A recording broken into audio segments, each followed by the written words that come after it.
Here are some things I do to help me save more money and save better, because on this channel and in this community, we don't just want to be dressed to the nines, but we also want to be financially chic, financially dressed.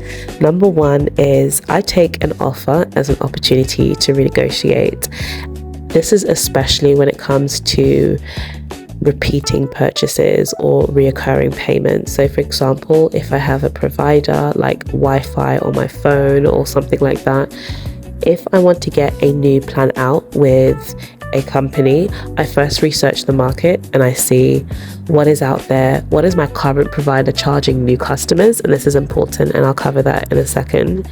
And also, what are other companies charging? I would take this information back to my provider and I will ask them to give me a better deal. Now, this also works because I think as a current customer, I should get a better deal than a new customer because I have a higher LTV, I have a higher longer term value with my company, I have customer loyalty built up in there. They want to retain me as a customer. Everything's already set up to go. And so why lose out on more custom from somebody who's already proven to be around, right? And I use all of that to my advantage on the phone or negotiating with a current provider, especially if the new customer deals they are offering to potential customers are substantially better than what I'm on. And I use this to get 20% off an old contract that I was on, and also a substantial amount off of an old plan as well that I was on. So definitely pocket this tip, guys, and use it because it can help reduce your monthly recurring payments of contracts that you're on. Number two is I invest in quality, or I try, should I say, to invest in quality. And this is so important. It's been a big trend over the last couple years or so, especially I think last year, where people are talking about not investing and not buying polyester anymore, getting natural materials and all of that. And as someone who's had a little bit of exposure to this, I do think there's some items that I can understand why brands go for polyester, because it might be to do with the structure or the cost. For example, silk top, 100% silk top, 100% silk dress is going to cost a lot of money. Certain structure garments might not be as possible, or might be very difficult to get it at a certain price for a customer.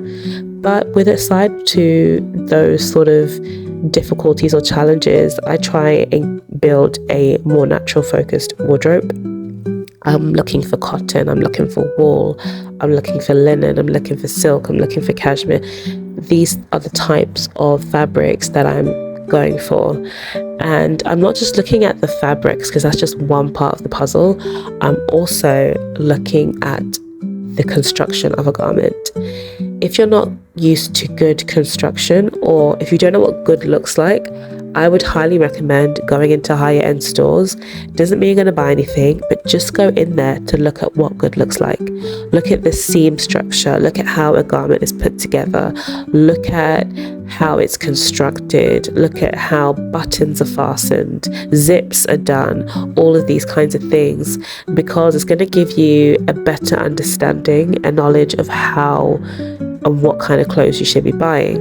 Then when you go to more high street stores, you can not only check the label for materials, which is one part of it, but you can also start to look at the garment and start to understand, okay, why is this kind of thing that I'm buying repeatedly falling apart after a couple of months? Why is it not standing up in the wash? Not just to do with the material, but also how the garment itself is put together. And that's something I definitely want to do more of. Number three is learning to do my nails at home. Now, if you're somebody who likes to cook, you like to do things with your hands, you have nails that grow very fast, any of the above, or you just want to save money, which is completely fair and why you're watching this video, then learning how to do your nails at home can be so useful, because getting your nails done, especially well, can really add up. And that money could be put into savings or investments. Now, I'm also a fan of supporting local businesses. So if this is not for you, completely go and do your nails at the same time. But if this is something that you want to save money on and it's not currently working for you, then this is a tool that I like to use. Also, something I like to do is I realize I don't just have to get the full works done at the salon. I don't have to do the whole gel thing, the whole paint and polish, as well as the manicure itself. I can actually just go to the salon and request a good in-depth base pedicure, base manicure, cuticle filing, all of that, and I don't have to do the polish there. And that can also be a way of saving money in the long term. You can go and get a professional to help you make everything look really neat and polished and clear, and all your cuticles super done and pristine, and then maintain that over the next couple of months. That's an option. So if you would like to see some of the tools that I use, I'm going to try and pop them in the bio so you can take a look, or just comment below and I can try and get you a link sent out as well to connect to some tools that I'm using. Number 4 is reimagining catch-ups. Not every catch-up with your girls, with your friends, has to be a super full 3-course meal somewhere swanky in the city. And sometimes it's just fun because it's for the experience. You want to get dressed up, you want to go out, but not everything needs to be like that. And you can definitely limit these to once or a couple times a month, or even every few months if that's what you're looking to do. Catch-ups can also be going for a walk with your friends, going for a walk with them if they have a dog.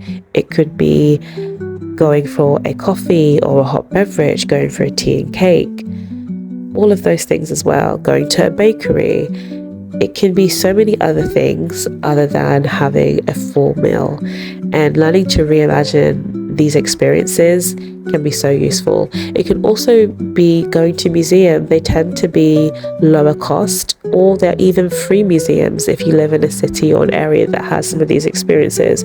So when you dig deep, you can find out that there's so many ways to save money and see your friends and catch up and have fun and take cute pics if that's what you're into at the same time as well. Number 5 is DIY. I don't know about you, but I realized I have expensive taste when it comes to furniture. And furniture just happens to be one of those things, probably because of the craft, that has a quite high markup. And so when it comes to furniture, I've been loving recently seeing these videos of these amazing creators create these looks with furniture, create these upgrades, either using older furniture or cheaper furniture that's still strong and does the job, but they will upgrade it by painting it, by adding vinyl wraps to it, all of these amazing things that they do. And I realized that's such a good trick for getting the look that you want for less. There's some items you might really want to invest in, like maybe a couch, maybe it's a stunning coffee table for you, but not everything has to be at that price point. And you can definitely figure out ways to try and get the look for less if you want to invest the time in a bit of DIY. Number 6 is curating my social feed intentionally. I'm a big believer that what you consistently let in and what you listen to can become how you think, how you process the world, and can really affect your heart reasoning and your mind and how you see things.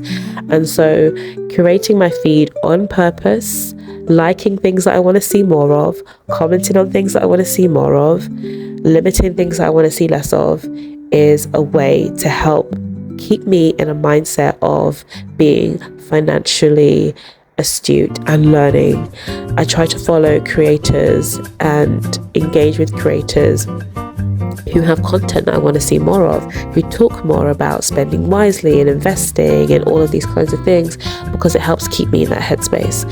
I like to follow creators who talk about how to style items that I already have, or who point me in the direction of new quality items that I might want to acquire for my wardrobe.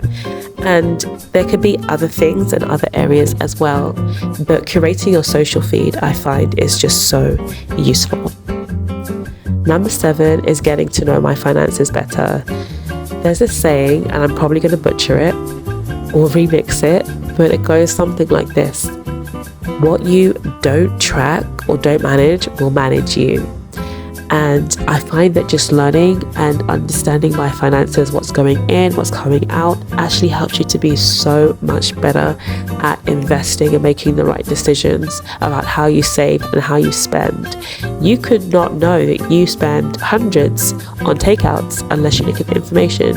You could not know that that small business or that big business you've been looking to start for the past couple of years will be possible if you just rearrange something in your finances a bit differently. There's so many things that we don't know sometimes if we just don't look into the numbers. And that is why this year it's really big on one of my things and goals to learn how to track better. I'm going to actually put a budget tracker in the bio in part of the list of resources for this channel and community. So comment below if you want that, or just head straight to the link in bio and I'll try and get that up soon for you guys. We're definitely tracking better.